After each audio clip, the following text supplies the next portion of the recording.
So what is up guys? So today we'll be looking at professions in TBC Classic, and to be more precise I will look at what will be the best professions for Phase 1 of TBC Classic. Basically we've gotten some news lately on what's going to be in Phase 1 and what's not going to be in Phase 1, or what's going to be in later phases, and we pretty much know how things will work. So a quick debrief to get you guys up to speed. Leatherworking will not be mandatory because RIP drums, and the created drums don't become available until a later phase, I believe Phase 3. So drums in general are going to be annoying for a while, but you are not required to be a leatherworker at all because of the debuff they have implemented on the drums. We also know that engineering goggles are not currently available on the TBC beta, and by that I am referring to the epic engineering goggles that would potentially be best in slot. Based on my knowledge, we will not have those until Phase 3. So with that information out of the way, let's talk about professions. I will say that I will list these professions in no particular order, because what will be the best profession for you specifically will depend on your class, your spec, your playstyle, and whether or not you're a gold farmer, gold maker, or if you're a raider or arena player. I will list each profession, talk about what that profession can do, and at the end of the video I will also talk about my preferred professions in specific scenarios, and what professions are especially good for certain parts of the game. So let's go. So since I just talked about engineering, let's start off with engineering.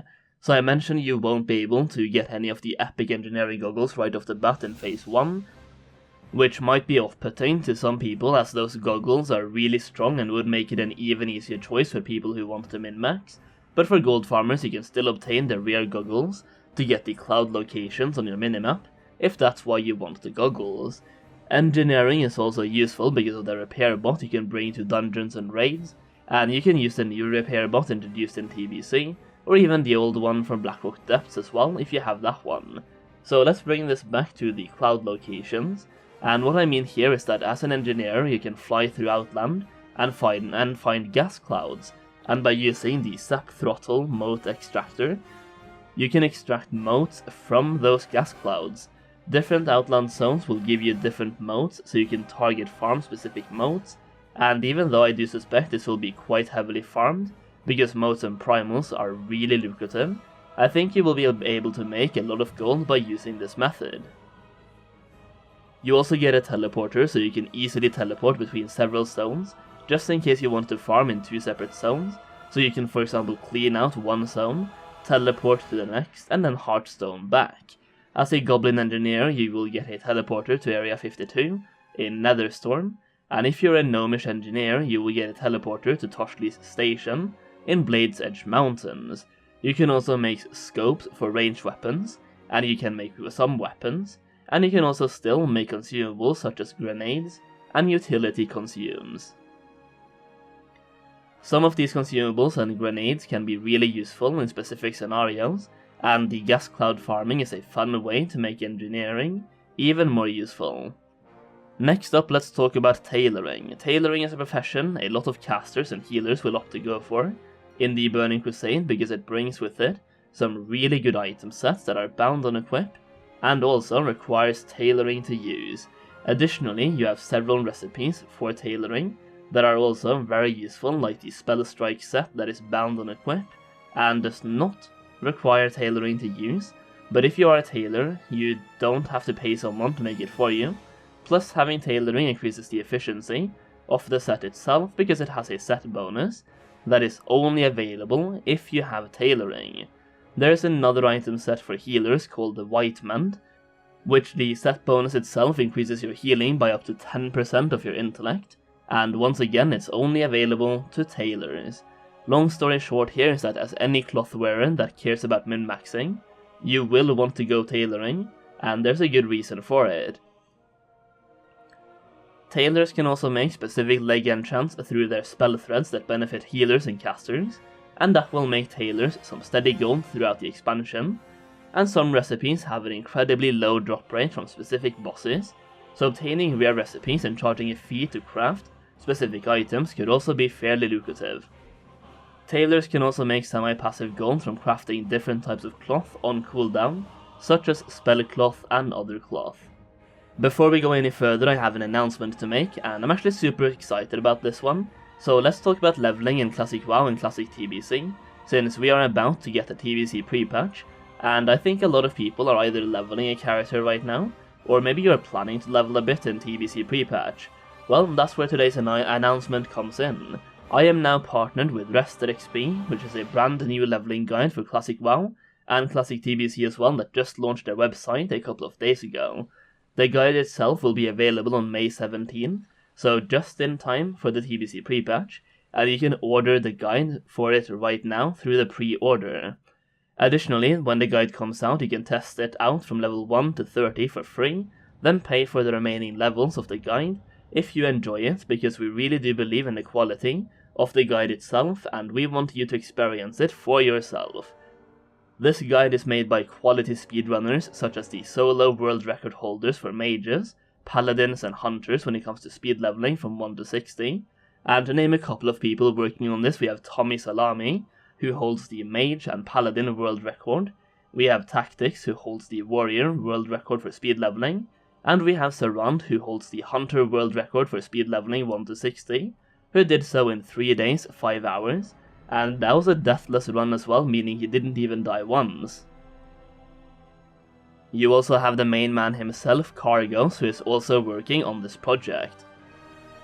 This guide is built with quality in mind, and you are not getting a simple written guide, you are getting an actual in-game add-on, and if you want to get the guide itself and also support me at the same time, you can do so by clicking my affiliate link, which will be in the description as well as a pinned comment. So seriously, check out the guide and let's keep going. Next up we have Jewelcrafting. First of all, this is a brand new profession to this version of the game, and that alone is enough to make it a good profession. New is always better. Apart from that, Jewelcrafters can make gems that are really useful, and might even make you some gold here and there, and Jewelcrafters can even make Jewelcrafter specific gems, which gives you a slight advantage over other players. It is not massive though, and the profession is not worth picking only based on that. But it does have some other nice benefits. First of all, you can get yourself some nice trinkets that do require Jewelcrafting to use, and even though most of them are not uber best in slot, they will still be pretty okay, and they do serve as decent pre-abyss items at least.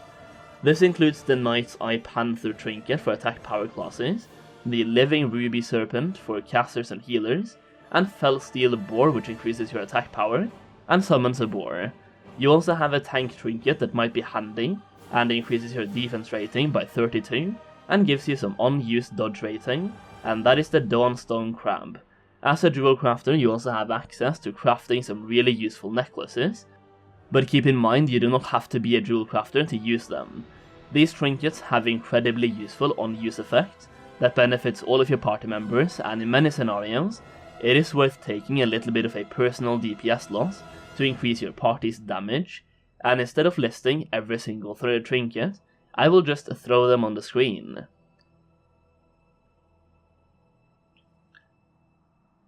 So leatherworking, well, it's no longer quite as useful because of the nerf to the drums.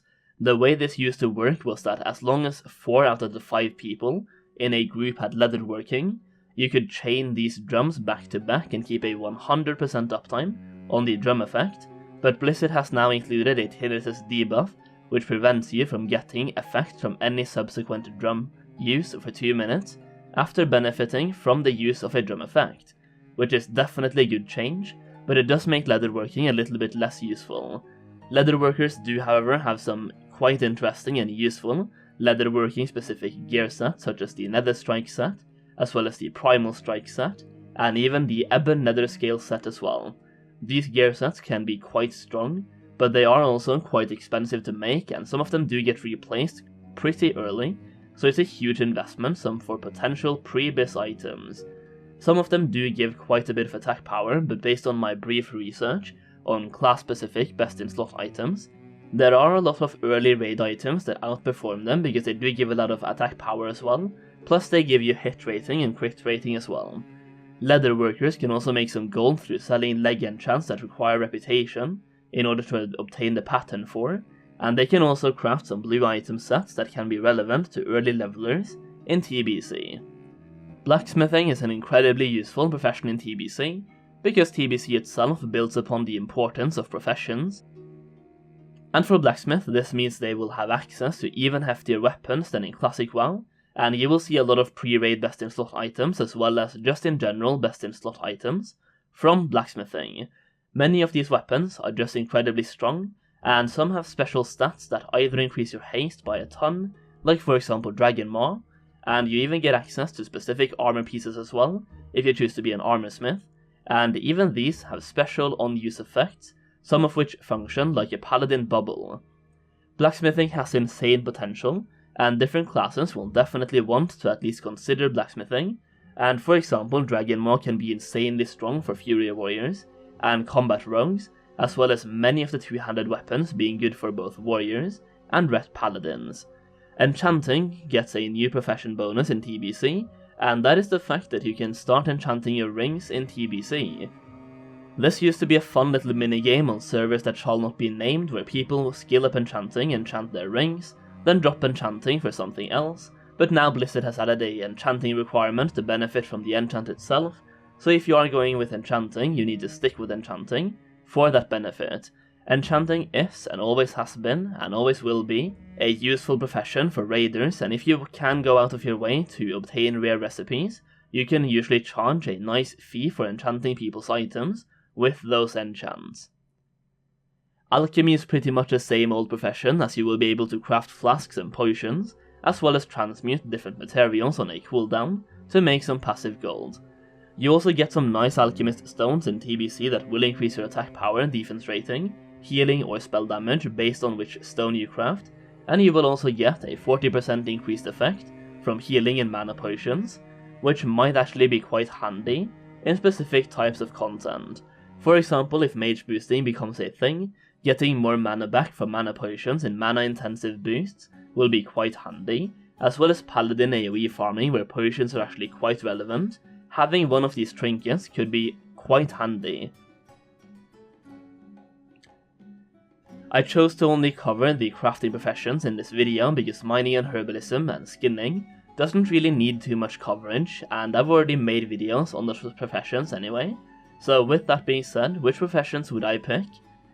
Well, if I'm a cloth wearer, I would pick tailoring in either jewelcrafting or alchemy, or even enchanting based on what my guild needs. You will want one jewelcrafter per group in a dungeon or raid setup for those necklace bonuses, and tailoring is just insanely good for cloth wearers overall.